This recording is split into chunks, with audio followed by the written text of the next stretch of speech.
ઓમ ગમ ગણપતયે નમઃ.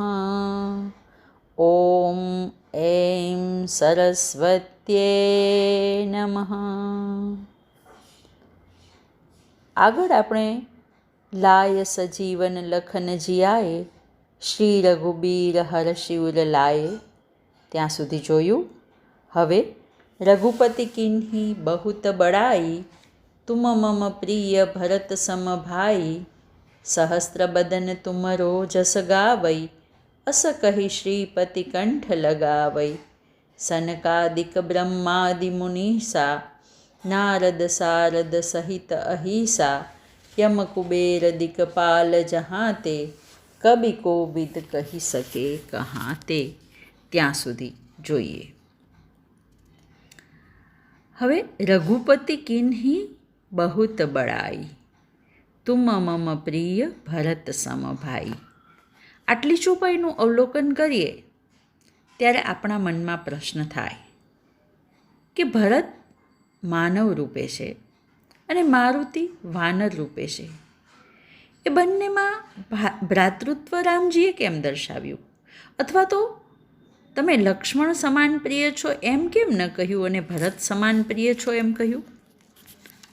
તો આનંદ રામાયણમાં એવી કથા છે કે જ્યારે દશરથજીએ પુત્ર કામેષ્ટી યજ્ઞ કર્યો ત્યારે અગ્નિદેવે જે ચરુ રાજાના હાથમાં પધરાવ્યો એ ચરુ કૌશલ્યા, સુમિત્રા, કૈકેયીને પ્રસાદ તરીકે વહેંચ્યો.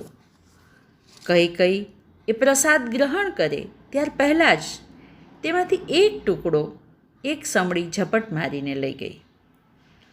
પુષ્કળ આંધી અને પવનમાં એ ટુકડો સમડીની ચાંચમાંથી છૂટ્યો અને તપસ્યા કરતા અંજની દેવીની હથેળીમાં પડ્યો. ભગવાનનો એ પ્રસાદ અંજની દેવીએ પોતાના ઉદરમાં પધરાવ્યો. એ પછી સમય જતાં કૈકેયીએ ભરતને અને અંજની દેવીએ હનુમાનજીને જન્મ આપ્યો. એટલે અહીં રામજી કહે છે કે તુમ મમ પ્રિય ભરત સમ ભાઈ. હવે આગળ છે સહસ્ત્ર બદન તુમરો જસ ગાવે, અસ કહી શ્રીપતિ કંઠ લગાવે. સહસ્ત્ર બદન, અહીં સહસ્ત્ર ફેણવાળા શેષનાગ અથવા તો હજારો લોકો તમારો યશ ગાય છે એમ કહી શ્રીપતિ એટલે કે લક્ષ્મીના પતિ અથવા કહો કે શ્રીરામ તમને ગળે લગાવે છે. સનકાદિક બ્રહ્માદિ મુનીસા, નારદ સારદ સહિત અહિસા. સનકાદિક એટલે સનક, સનત, સનંદન અને સનાતન. બ્રહ્માદિ એટલે બ્રહ્મા, વિષ્ણુ, મહેશ. મુનિષા એટલે મુનિઓ, નારદ અને સરસ્વતી.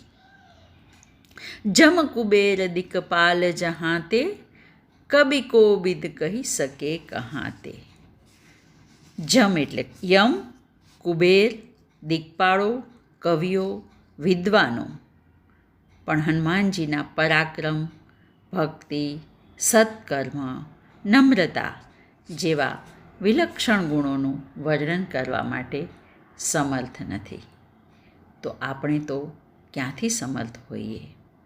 તો બસ આજે આટલું જ. હરિ ઓમ.